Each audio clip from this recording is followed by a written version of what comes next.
Shalom pemirsa GKK TV yang terkasih, apa kabar? Kita bertemu kembali di acara Music Corner.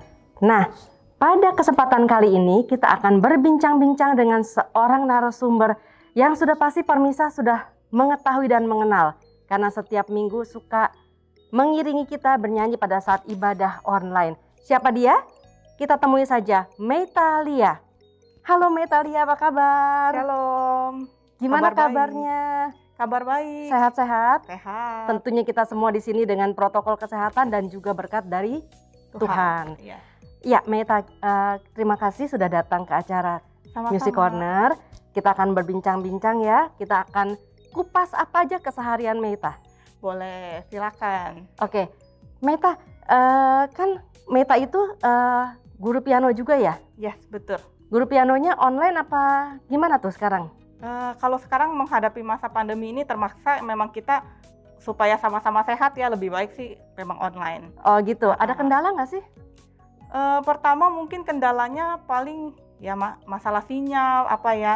Tapi untuk kendala hal lainnya sih sebenarnya itu kembali lagi kepada muridnya. Tapi so far saya punya murid yang luar biasa sih. Jadi oh iya, tidak terlalu semuanya banyak jadi nggak ada yang bandel. Entah tahu-tahu pas lagi kamera on dihilang.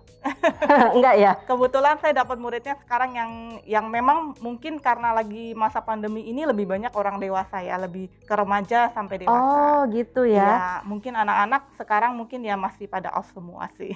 Selain itu juga mengajar di satu sekolah swasta? Yes, betul. Mengajar musik seni juga? musik juga ya. Itu tetap tiap hari juga ada ya? Ya, pelajarannya seperti biasa, sekolahnya memang sudah berjalan online, jadi pelajaran tetap seperti biasa. Ya sebagai guru ya kita paling sekarang mengakomodasinya dengan lebih bijaksana lagi bagaimana sih gitu kan supaya lebih kreatif lah kepada anak murid kita. Betul sekali ya, karena zamannya sekarang udah semua serba online. Yes, betul. Terus kita mau tanya nih Meta, mulai umur berapa sih mulai pegang itu alat musik piano? Saya nih? Iya betul. Kalau saya kebetulan orang tua saya, mama saya terutama ya, memang bergelut di bidang musik. Jadi saya dari umur 5 tahun sudah ibaratnya diperkenalkan dengan musik pertama kali. Oh iya, karena maminya memang juga pianis gereja ya, pianis paduan suara juga. Iya. Iya hebat sekali ya. Itu gimana? Ada kendala apa nggak? Masih kecil-kecil udah pegang piano kan berat tuh tutsnya gitu. Ya awalnya namanya anak kecil ya, masih masanya main, disuruh belajar piano pasti kesel awal-awalnya. Cuman memang mama saya cukup gigih memperkenalkan musik, jadi kayaknya udah ke belakang-belakang saya mensyukuri lah, wah kegigihan mama saya ini berbuah hasil lah buat saya sekarang ini. Waktu lagi latihan gitu dulu, waktu masih kecil dipaksa-paksa nggak sih? Ayo Meta latihan gitu. Pasti iya, ada paksaan ya, namanya anak kecil. Langsung kabur-kaburan gitu kan? Iya, saya juga makanya pada saat saya kecil mama saya lebih suka saya diajar oleh teman mama. Oh, jadi bukan maminya yang ngajar? Jadi mami cuman ngejagain di rumah gitu latihan kan. Oh ya latihannya ayo latihan teratur apa gitu. Tapi untuk mengajarnya sendiri secara langsung, mami cuman ibaratnya bergerak di belakang layar, guru-guru yang teman-teman mami yang. Oh jadi teman mami yang ngajarin, maminya mantau di belakang ya. Nah terus kalau lagi les begitu, lagi belajar sama temennya mami gitu, kan terus nanti Meta latihan lagi sendiri di rumah tuh ya. Maminya ikut dampingin apa enggak? Atau kasih komen-komen enggak gitu? Secara nggak langsung sih pasti dampingin ya, dari jauh aja mungkin mami udah tahu salah ketukannya pasti udah gitu kan. Pasti ya biramanya salah, temponya kecepetan gitu kan. Ada pasti. Terus kalau kayak gitu kan Meta tahu ya rasanya gimana waktu masih kecil gitu di apa kayaknya merasa kayak di-push harus bagus, harus sempurna. Nah, pada saat sekarang pada saat punya murid tuh gimana tuh? Merasa kayak deja vu ya. Ya kan? Dulu kayaknya gue jangan-jangan saya juga kayak gitu tuh ya. Tapi jadi itu bisa jadi pengalaman sih. Jadi ketika saya mengajar anak-anak yang lebih kecil, mungkin jadi lebih sabar, lebih ya berusaha memahami sih. Oh mungkin anak ini juga lagi moody atau apa. Jadi lebih ibaratnya sudah dapat persiapan dulu gitu loh. Iya, pengalaman karena teringat masa lalu gitu ya. Tapi waktu ngajar gitu, ada anak yang emang dipaksa orang tuanya nggak? Karena dia harus bisa main piano gitu atau apa? Jadi dia terpaksa gitu latihannya? ada beberapa yang mungkin memang orang tuanya pengen seperti itu, tapi ada juga yang saya dapat murid yang orang tuanya membebaskan. Tapi memang rata-rata kalau dapat dukungan dari orang tua memang akan lebih sukses di Ya, betul, kelihatannya betul. untuk Iya. orang awam ya. Nah, terus Meta pada saat itu kan juga Meta udah mulai melayani di gereja ya? Ya. Umur berapa tuh? Saya pertama kali melayani gereja itu sebenarnya langsung bergabung di Paduan Suara Mawar Siaron. Oh, yang anak-anak kecil? Iya, Oh, awalnya oke. saya sebagai penyanyi. Oh, penyanyinya. Penyanyi. Ya ampun, ternyata Meta juga nyanyi ya, pemirsa. Dulu saya anggota Paduan Suara Mawar Siaron. Nah, lalu anggota Paduan Suara Mawar Siaron cukup lama, kemudian ketika saya umur sekitar SMP gitu, mungkin sudah mulai sedikit lebih mahir lah ya main pianonya. Oh, gitu ya. Itu kemudian ada satu kala pianis di Paduan Suara tidak bisa, jadi gantiin. Jadi kayak ibaratnya udah ada beberapa teman, jadi ganti-gantian melayani. Lalu sampai sekarang keterusan. Karena maminya Cici Hua juga kebetulan mengajar Mawar Siaron ya? Ya. Oh gitu. Itu ada kendala nggak sih selama pelayanan di Paduan Suara anak-anak? Kendalanya ya, kalau kita boleh bandingin sama zaman dulu, mungkin zaman dulu anak-anak masuk Paduan Suara lebih enjoy ya. Iya. Lebih kayaknya aku pengen nyanyi, aku masuk. Kalau yang sekarang mungkin anak-anaknya lebih mungkin dari orang tuanya, ayo dong ikut nyanyi Paduan Suara atau apa. Jadi, tetapi yang menjadi kendala kadang memang waktu latihan. Oh, kenapa tuh? Jadi waktu latihan kita, misalnya kita sudah mau pelayanan, oh anak ini nggak bisa nih, dia mau diajak pergi sama orang tuanya, dia tidak bisa ikut latihan. Itu yang kadang-kadang mungkin menjadi kendala karena bolong-bolongnya waktu latihan sehingga tidak bisa kompak dengan teman-teman yang lain. Oh gitu. Seperti itu aja sih, Iya, karena iya, kan iya. dalam Paduan Suara kita perlu kekompakan. Kalau pas lagi Paduan Suara gitu ada nggak sih anak langsung lari ke piano mau ikut kentring-kentring gitu? Enggak sih. Oh enggak ya? Sejauh ini enggak. Jadi so far aman ya? Aman. Nah, saya ada penasaran nih, kalau Meta ada anak mau les piano gitu, tapi nggak punya piano gimana tuh? Harus punya nggak sih piano? Kalau saya sih lebih prefer itu anak punya piano. Kenapa? Karena untuk bisa main piano itu kan sebenarnya membutuhkan latihan ya. Iya. Jadi dia memang harus adanya rutinitas untuk latihan. Kalau dia Betul. nggak punya piano berarti kan dia ada kendala ketika dia mau latihan. Dia bingung mau latihan di mana gitu. Nanti ketemu lagi misalnya kita les seminggu sekali atau seminggu 2 kali, berarti pada saat ngeles baru ketemu. Akhirnya anak itu juga susah untuk mengembangkan dia punya kemampuan. Oh gitu. Karena susah ya kalau dia nggak latihan terus ya. Iya. Begitu. Mungkin feeling dia untuk megang pianonya, gimana kedekatan dia dengan alat musik yang pengen dia pelajari. Iya betul, itu setuju banget ya. Nah terus Meta, saya juga pengen tanya nih. Kan Meta pelayanan di kebaktian juga ya, sebagai pemusik gereja, ada suka dukanya nggak? Kalau secara manusia kita ngomong pasti ada suka ada duka ya, tapi ketika balik lagi kalau kita mikir ini untuk pelayanan sama Tuhan, mungkin ketika kita mengalami sedikit yang namanya duka gitu ya ibaratnya, mungkin kita bisa anggap itu sebagai pengalaman yang nantinya memperbaiki kita untuk pelayanan selanjutnya sih. Jadi kalau dibilang suka duka ada apa enggak, saya lebih pikir yang saya mau ingat sukanya aja deh. Asik. Jangan duka-dukanya. Bagus sekali ya pemirsa ya, ini motonya Meta ya. Nah terus gini, kan juga kalau Meta udah ngiringin begitu banyak vokalis, ya kan, terus liturgos, terus itu kan satu ketiga suka ada yang pas baru intronya belum kelar, plong masuk nyelonong, jadi curi start itu. Nah itu gimana tuh kayak gitu tuh? Saya puji Tuhan ya, mungkin saya dikasih berkat sama Tuhan gitu ya. Jadi saya punya, ibaratnya saya mungkin karena kebiasaan juga sering ngiringin gitu. Jadi saya ketika latihan saya selalu berusaha melihat ke dalam partiturnya. Yang saya mau iringi itu entah misalnya dia pemain biola atau penyanyi, kira-kira alur permainannya dia seperti apa. Jadi ketika saya mengiringi saya berusaha mendengarkan. Kenapa? Karena ibaratnya yang show off itu adalah mereka. Saya ini sebagai pengiringnya. Jadi ketika mereka mungkin ada grogi atau miss, saya berusaha pengen ibaratnya mengejar mereka. Jadi supaya kita sama-sama enak ketika mempersembahkan sesuatu. Oh iya benar-benar, setuju banget. Jadi nggak langsung, aduh gitu kan, kayak itu kan sebenarnya kalau kita pemusik kayak, aduh dia nyelonong, udah keburu kaget duluan gitu kan. Iya. Ya kan, tapi ternyata ya itu pemikirannya Ibu Meta ya, hebat sekali ya pemirsa. Nah saya juga mau nanya, Meta juga selain piano ada menguasai alat musik apa lagi ya? Saya pernah belajar biola sih. Oh, biola. Hmm. Terus diterusin apa enggak? Sekarang lagi nggak diterusin. Oh, kenapa? Waktu itu saya beruntung dari gereja boleh memberikan beasiswa berapa bulan untuk belajar biola. Memang kan fungsinya untuk ibaratnya memperlengkapi pelayanan kita. Betul. Nah, saya cukup kira-kira 4 tahun belajar, kemudian saya meneruskan kembali. Itu kira-kira 2 tahun kemudian, kira-kira 6 tahun lah saya belajar biola. Wow, lama juga loh ya.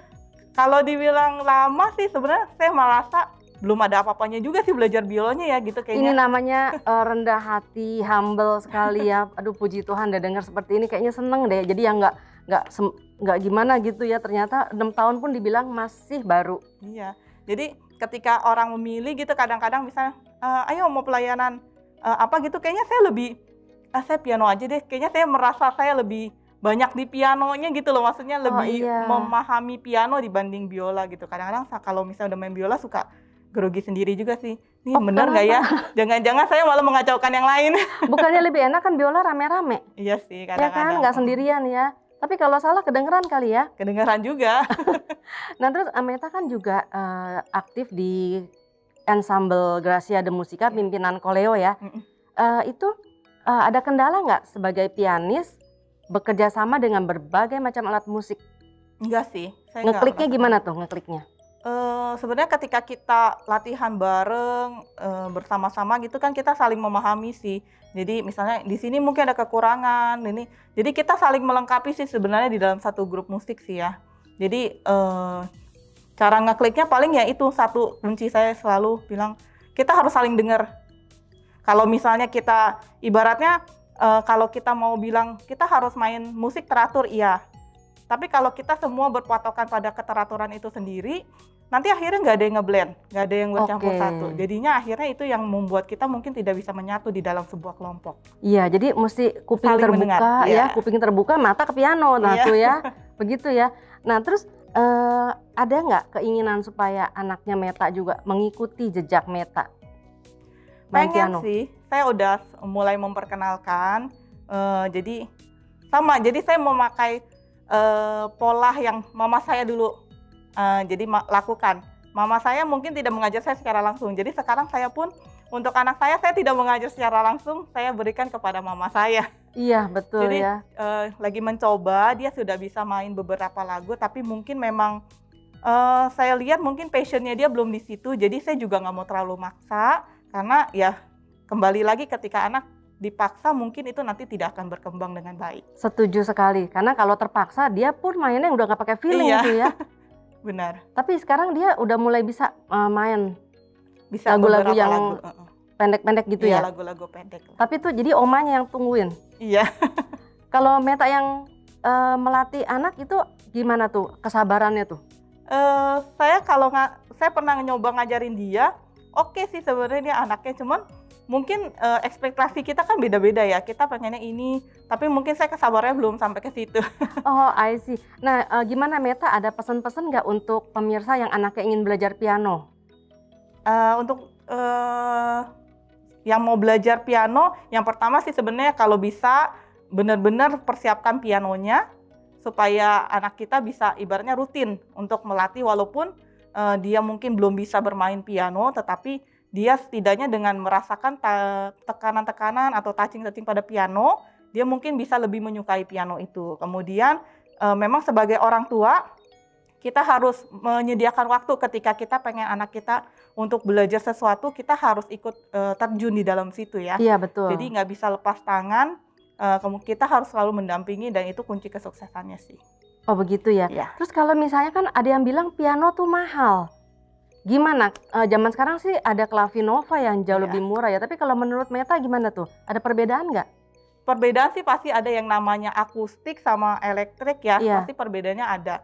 Pertama mungkin dari tekanan dari tutsnya, jadi nanti akan berbeda.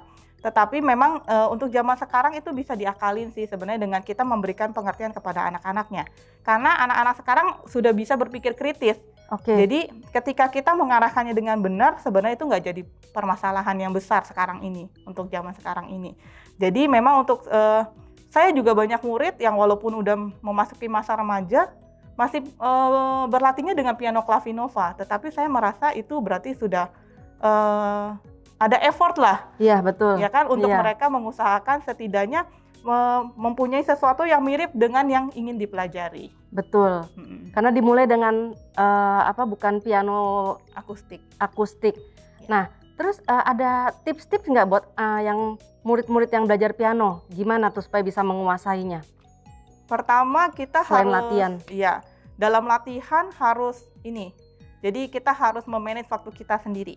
Jadi apakah kita ketika berlatih sudahkah kita punya waktu luang untuk melatih apa yang kita ingin pelajari? Jadi misalnya kalau saya lebih senang setiap murid saya punya waktu yang pasti untuk Iya, berlatih. betul. Entah dia mau dimulai dari seminggu itu hanya berlatih, misalnya 2 hari silakan. Atau mau setiap hari pun silakan, tetapi ada waktu yang pasti. Supaya terlihat perkembangannya. Oke. Kalau enggak, kita sebagai guru juga kadang-kadang dia bingung. Ini seminggu ini ngapain aja ya? Latihan nggak misalnya? Dijawab latihan, tetapi kalau misalnya latihan kok begini ya gitu. Jadi saya selalu bilang sama murid saya, jangan takut untuk berkata jujur. Jadi Betul. kalau memang latihannya kurang, lebih baik katakan kepada kita sebagai guru yang membantumu, supaya kita sebagai guru bisa membantumu lebih. Apa yang menjadi kendalamu pada saat berlatih? Itu yang pertama untuk masalah latihan. Iya. Yang kedua, ketika berlatih kita harus belajar sabar. Oke. Jadi jangan pernah takut untuk melakukan kesalahan pada saat berlatih. Jadi boleh saja mulai dari tempo lambat atau apapun. Karena pemikiran anak sekarang ketika berlatih, kayaknya saya maunya mainnya cepet deh. Kayaknya cepet itu mainan bagus gitu. Oh, oke. Jadi mungkin pemikiran dari murid-murid itu yang kadang-kadang mesti kita ubah mindsetnya. Karena mindsetnya kadang-kadang juga pengen langsung mau bisa, Iya. kan nggak bisa gitu ya. Iya, jadi di situ mungkin melatih kesabarannya juga. Oh gitu ya.